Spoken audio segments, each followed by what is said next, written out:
लक्ष्य, मार्ग और सफलता, ये तीनों आपस में जुड़े, किंतु कई बार लोग इसे उचित प्रकार से समझ नहीं पाते। सोचते हैं कि जैसा लक्ष्य होगा वैसा मार्ग होगा, उसी के अनुसार। लक्ष्य कठिन तो मार्ग कठिन, लक्ष्य सरल तो मार्ग सरल। यदि आपको वास्तविक सत्य से अवगत कराऊं तो सब कुछ इसका उल्टा। लक्ष्य अपना मार्ग नहीं बनाता, मार्ग वो जो आप स्वयं चुनते हैं, जो आप स्वयं बनाते हैं। उसी के अनुसार आपको आपका लक्ष्य प्राप्त होता है। इसलिए जीवन में जब भी लक्ष्य तक पहुंचने के मार्ग के विषय में आप कोई भी निर्णय ले, सोच समझ के लीजिए, क्योंकि यह मार्ग अत्यंत महत्वपूर्ण होता है। मार्ग यदि शुभ हो तो लक्ष्य स्वतः शुभ हो जाता है। आपने कभी मोर को नृत्य करते हुए देखा है? कहा जाता है कि जब मोर नृत्य करते हैं उनके नेत्रों से अश्रु बहते हैं। वही दूसरी ओर है हंस। कहा जाता है कि ये मरते समय भी कलरव करते हैं, अर्थात गाते हैं। कदाचित इसीलिए मोती के दाने हंस चुगता है, मोर नहीं। इसका एक ही सार है, जीवन में आप जो भी कार्य करें, बड़ा हो चाहे छोटा, प्रसन्नता के साथ करें। मन में कड़वाहट रख के नहीं, मन को दुखी करके नहीं। यदि इस संदर्भ में आपको कोई उदाहरण दूं तो किसी चित्रकार को देखिए। चित्रकार अपने चित्र में जो भी रंग भरता है, वही रंग प्रतिबिंब बनकर उसकी कला को रंगत देते हैं।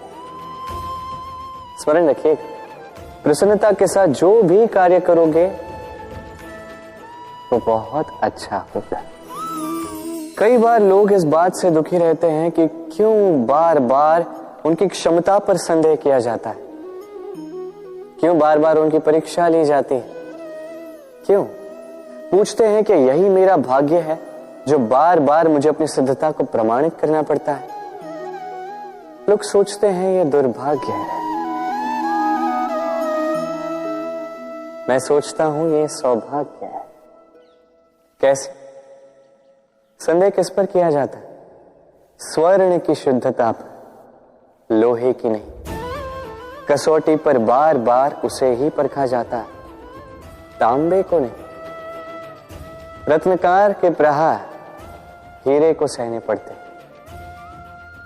किसी कंकड़ को नहीं। इसलिए ये सोच इसे सकारात्मक बनाई। जीवन में जितनी भी परीक्षाएं आए, मुस्कुराहट के साथ उसका सामना कीजिए, उस पर उत्तीर्ण हुई और फिर देखिए आपके भीतर का ये रत्न आपके जीवन को चमका देगा। सब कहते हैं, मैंने भी कहा है कि व्यक्ति जिस संगत के साथ बैठता है वैसा ही उसका स्वभाव हो जाता है। यह सत्य है, किंतु यह अर्ध सत्य है। हाँ, वर्षा की बूंद जब सर के मुख में जाती है तब वो विष बनती है, वही जब सीप के भीतर जाती है तब वो मोती बनती है। किंतु व्यक्ति का स्वभाव यह अत्यंत महत्वपूर्ण होता है। किसी पुष्प को देख लीजिए, उस पुष्प से जुड़े उन कांटों को देख लीजिए। सहस्त्र वर्षों से ये कांटे पुष्प से जुड़े हुए हैं, किंतु आज भी चुभते ही हैं, पीड़ा देते ही हैं, सुगंध नहीं देते। क्यों? क्योंकि चुभना कांटों का स्वभाव है। ये समझ है। सर्वप्रथम अपने मन के भाव को बदलिए, तत्पश्चात संगत का स्वभाव बदल सकते हैं। और यदि ऐसा आप करेंगे तो आपका संसार प्रसन्नता से भर जाएगा। संसार को यह भ्रांति है कि सब कुछ भाग्य से ही मिलता है, किंतु भाग्य, प्रारब्ध ये तो सबके लिए समान ही होता है। ये तो पाने वाले पर निर्भर करता है, उसकी आकांक्षाओं पर निर्भर करता है, महत्वाकांक्षाओं पर निर्भर करता है, स्वभाव पर निर्भर करता है कि वो उसका क्या करता है। देखिए, प्रसाद जो है, प्रसाद सभी को दिया जाता है, किंतु उसका उपभोग किस प्रकार करना है ये व्यक्ति पर निर्भर करता है। आपको उदाहरण देता हूं। चलिए, दो व्यक्ति हैं, दोनों को मैंने एक एक माटी का ढेर दिया, उसका वो क्या करते हैं? एक व्यक्ति उसके छोटे छोटे गोले बनाता है और आते जाते व्यक्तियों को फेंक के मारता है, हंसी ठिठोली करता है, उनके वस्त्र मैले करता है, उसे बड़ा आनंद आता है। वही दूसरा व्यक्ति उस माटी के ढेर की अपने लिए एक झोपड़ी बनाता है। वो झोपड़ी जो धूप में, वर्षा में, तूफान में उसकी सुरक्षा करेगी। भाव, ये भाव बदलिए, ये अत्यंत महत्वपूर्ण होते हैं। प्रेम में भी ये भाव महत्वपूर्ण होते हैं। प्रेम चाहे मित्र से हो, माता पिता से हो, भाई बहन से हो, पत्नी से हो, कोई भी हो, स्मरण रखिए, ये भाव ही है जो आपका भाग्य निर्धारित करते हैं। आपसे एक प्रश्न पूछूं, जल कहां कहां पाया जाता है? कोई कहेगा सागर में, कोई कहेगा झरने में, सरोवर में, नदी में, और सारे उत्तर उचित है। और इनमें से किसी भी स्थान का नाम लो, वहां मिलता क्या है? जल। उसी प्रकार मनुष्य का जो भी स्वरूप हो, उसमें रहता वही परमात्मा है। वही परमात्मा जो प्रेम की भाषा सुनता है, प्रेम की भाषा समझता है, वही जानता है। अब चाहे माता देव की हो या यशोदा मैया, यात्रा ममता की ही है। अब चाहे रुक्मिणी हो या राधा, यात्रा प्रेम की ही है। तो इस प्रेम पर ध्यान केंद्रित कीजिए, यह व्यवहार प्रेम पूर्ण रखिए। आपका हर एक संबंध, हर एक बंधन पवित्र हो जाएगा। हम मनुष्य कितने विचित्र होते हैं। जब भूल हमसे होती है तब हम चाहते हैं समझौता। यही भूल किसी और से हो तो हम चाहते हैं न्याय। क्यों? एक ही परिस्थिति में दोहरा व्यवहार किस लिए? देखिए, यदि समझौता, न्याय, प्रतिकार या प्रतिघात के स्थान पर हम केवल प्रेम से भर दें, तो ना हमें समझौते की आवश्यकता होगी, ना न्याय की आकांक्षा होगी। क्योंकि मनुष्य समझौता या न्याय केवल तभी चाहता है जब कुछ लेना चाहता है, किंतु प्रेम में तो सब कुछ अर्पण कर दिया जाता है। स्मरण रखिएगा, सबसे बड़ा समझौता और सबसे बड़ा न्याय केवल प्रेम ही है। तो आइए और इसी प्रेम के साथ कहिए, राधे राधे। कभी आपने सोचा है हमें जीवा के साथ साथ कान क्यों मिले? अब आप कहेंगे सरल सी बात है, ताकि हम बात करने के साथ ही सुनना भी सीख लें। अब इसका एक और तात्पर्य है। पहले मुझे बताइए, स्वयं की प्रशंसा सुनना किस किस को अच्छा लगता है? सभी को अच्छा लगता है। अब यही है सार। यदि इन कानों से आप स्वयं की प्रशंसा सुनना चाहते हैं तो सर्वप्रथम इस जीवा से दूसरों की प्रशंसा करना सीखें। अब प्रशंसा के विषय में एक अत्यंत महत्वपूर्ण बात आपको बता देता हूं। कभी किसी की प्रशंसा यदि आप करते हैं तो सर्वप्रथम उस व्यक्ति का उत्साह बढ़ जाता है।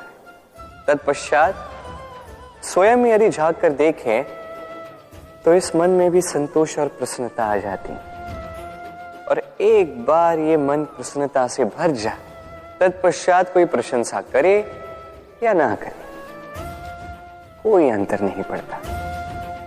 इसलिए सदैव दूसरों का मान करें, आदर करें, उनकी प्रशंसा करें, प्रसन्नता बांटें। जिनमें जो भी अच्छाइयां हैं उन्हें बताएं, उन्हें स्मरण करवाएं कि वो भी अच्छे हैं, उनका उत्साह बढ़ाएं, वो जीवन में आगे बढ़ेंगे और ये जीवन आपको कभी पीछे नहीं रहने देगा। क्या आपने कभी दर्पण देखा है? क्या हम में से ऐसा कौन है जिसने दर्पण नहीं देखा? सभी ने दर्पण देखा है, दर्पण में स्वयं का प्रतिबिंब भी देखा है। किंतु किसने सोचा कि उस दर्पण के पीछे क्या है, उस प्रतिबिंब के पीछे क्या होगा? होता कुछ ऐसा है कि उस कांच के पीछे एक धातु की परत चढ़ाई जाती है जिस कारण से जब हम देखते हैं तो हमें अपना प्रतिबिंब दिखता है। अर्थात कांच को कुछ इस प्रकार कर दिया गया है कि प्रकाश जिस ओर से जाता है उसी ओर पुनः वापस लौट के आता है, तभी वो दर्पण कहलाता है। यही है जीवन का सत्य भी। यदि हम अपना पूरा ध्यान केवल लक्ष्य की ओर केंद्रित करते हैं, यहां वहां नहीं भटकते हैं, तो न केवल हम अपना लक्ष्य प्राप्त करने में सफल होते हैं, बल्कि हम दूसरों का मार्गदर्शन करने में भी सफल होते हैं। तो क्या आप बनना चाहेंगे ऐसा व्यक्तित्व? चयन आपका है। पाना और खोना दोनों जीवन के अभिन्न अंग हैं। हम कुछ पाते हैं, कुछ खोते भी हैं। कुछ स्वप्न साकार होते हैं, कुछ लक्ष्य अधूरे भी छूट जाते हैं। जीवन में ये होता ही है, हर एक के जीवन में होता है। किंतु जब भी हम किसी से मिलते हैं, हम कौन सी बातें करते हैं? हम उसी की बात करते हैं जो हमने खोया है। स्वयं भी दुखी होते हैं, सामने वाले के मन को भी दुखी कर जाते हैं। इससे कुछ विपरीत करने का प्रयास कीजिए, सकारात्मक बनने का प्रयास कीजिए। ध्यान उसी पर दीजिए, स्मरण केवल उसे ही कीजिए, महत्व उसी को दीजिए जो आपके पास है। जो आपके पास नहीं, उसकी आस में त्रास क्यों सहना। उसी की गिनती कीजिए जो आपके पास आज यहां वर्तमान में है। जैसे मैं कंस मामा की गिनती नहीं करता जिन्होंने मेरा बालपन झंझोड़ा। मैं गिनती करता हूं यशोदा मैया की, मेरे बलराम दाऊ की, मेरी राधे की, जिन्होंने मेरा जीवन संजोया। सोच, ये सोच सच बनकर सामने आती है, ये कठोर सत्य है। क्योंकि सोच ही वो बीज है जो सत्य रूपी पौधे को जन्म देता है, उसे विकसित करता है। अब सोचिए, यदि ये बीज ये अकड़े का हुआ तो ये छाया नहीं, ये केवल कांटे देगा। वही यदि ये बीज बरगद का होगा तो वो एक ऐसे वृक्ष में विकसित होगा जो अनेक वर्षों तक अनेक पीढ़ियों को छाया देगा, पंछियों को घर देगा। उसी प्रकार ये सोच, यदि ये सोच छोटी सोच हुई तो आपको शंकाएं ही देगी। यदि ये सोच बड़ी हुई तो आपको समाधान देगी। तो सोच समझकर अपनी ये सोच चुनिए। ये सोच आपको शंका भी दे सकती है, समाधान भी दे सकती है। क्या चुनेंगे आप, शंका या समाधान? छोटी सोच या बड़ी सोच? चयन आपका है। जीवन और मृत्यु दोनों जीवन के दो अटल सत्य हैं। जिसने जन्म लिया है उसे मृत्यु प्राप्त होनी है, यही नियति। अब एक बात है, मृत्यु सभी को आती है, जीवन जीना सबको नहीं है। समस्त जीवन व्यतीत कर जाते हैं किंतु जीवन जी नहीं पाते, समझ ही नहीं पाते करना क्या है। जीवन जिए तो जिए कैसे? जीवन जियो तो उस दिए की भांति जो अपनी लौ से असंख्य दियों को प्रकाश देता है, जो बुझते बुझते भी अंधकार से लड़ता है। कदाचित इसीलिए जहां दिए को रखा जाता है उस स्थान को पूजा जाता है, उसे पवित्र माना जाता है। एक बात तो है, मृत्यु सभी को आनी है, चाहे मैं, चाहे आप, चाहे हर कोई एक न एक दिन संसार से जाने वाला है। किंतु आपने इस जीवन में किया क्या, ये महत्व रखता है। और जिसे जीवन जीना आ गया वो मृत्यु के पश्चात भी जीवन जीता है, वो अमर बन जाता है। कहा जाता है व्यक्ति को अपने चरण दृढ़ रखने चाहिए, कि जहां चरण होंगे उसी के अनुसार मार्ग होगा, उसी के अनुसार लक्ष्य भी होगा। किंतु क्या केवल इन चरणों पर ध्यान देना ही पर्याप्त है? नहीं, इससे कहीं अधिक महत्वपूर्ण होता है आचरण।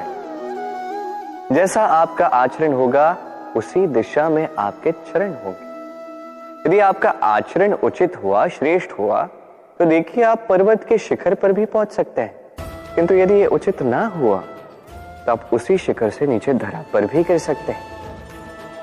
हाँ, गति के लिए चरणों पर ध्यान देना अति आवश्यक है, किंतु प्रगति के लिए आचरण ही अति आवश्यक है, उसके बिना नहीं होगा। जन्म लेते ही व्यक्ति के लिए ये नाम अत्यंत महत्वपूर्ण हो जाता है। माता, पिता, पुरोहित सारे उन अक्षरों को ढूंढने लगते हैं जिससे आपका नाम आरंभ होगा। किंतु क्या केवल नाम और राशि के एक हो जाने से सब कुछ ठीक हो जाता है? कदापि नहीं, क्योंकि आपके कर्म ये महत्वपूर्ण होते हैं, अन्य कुछ भी नहीं। देखिए, नियति भी आपके कर्मों के अनुसार ही आपका भविष्य नियत करती है। यदि आपको उदाहरण दूं, सोचिए, एक है राम और एक है रावण। दोनों का नाम आरंभ होता है रा से, किंतु एक को मिला भयानक अंत और एक समस्त ब्रह्मांड के अंतर्मन में बस गया। तो स्मरण रखिएगा, ये नाम नहीं, ये कर्म श्रेष्ठ है। यदि आपके कर्म श्रेष्ठ रहे तो आपका नाम कुछ ऐसा बनेगा कि संसार में कोई मिटा नहीं पाएगा। कई बार जब हम कर्म करते हैं, सफलता प्राप्त करते हैं, कठिन परीक्षाओं पर उत्तीर्ण होते हैं, बड़े कार्य करते हैं, हमें लगता है कि संसार से थोड़ी प्रशंसा हमें मिलनी चाहिए, अच्छा लगता है। कई बार हमें लगता है ये हमारे कर्मों का फल भी है, हमें आनंद देता है। किंतु जब हमें ये प्रशंसा नहीं मिलती तब क्या होता है? हम दुखी हो जाते हैं, टूट जाते हैं। ऐसा लगता है किसी को हमारी चिंता ही नहीं है। ऐसा लगता है हमारे आनंद में किसी और को आनंद मिलता ही नहीं है। अनेक विचार आते हैं।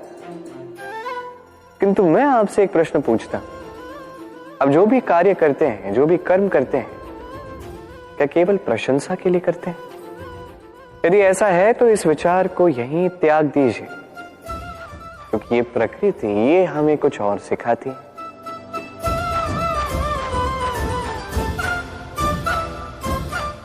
इस पुष्प को देख लीजिए, ये सुगंध जो पुष्प देता है, ये जैसे मेरे मन को उल्लासित कर देती है, जैसे मेरे मन में ऊर्जा सी भर देती है ये सुगंध। किंतु विशेष बात तो यह है कि पुष्प को यह कार्य करने के लिए किसी प्रशंसा की आवश्यकता नहीं है। यही है प्रकृति की सीख। जो सच्चा होता है, जो सत्कर्मी होता है, उसे प्रशंसा की आवश्यकता ही नहीं, क्योंकि उसके कर्म ही उसकी सुगंध होते हैं। देखिए, इत्र जो है वो नकली फूलों पर लगाया जाता है, सच्चे फूलों को इसकी आवश्यकता ही नहीं। इसी प्रकार आप भी कर्म करते जाइए एक शुभ भाव के साथ। इस मन को सदैव सदैव शांत रखिए, साफ रखिए। यदि ऐसा करोगे तो आपके कर्म इस प्रकार सुगंधित होंगे कि आपके जीवन में केवल और केवल आनंद ही होगा। तो इसी आनंद के साथ कहिए, राधे राधे।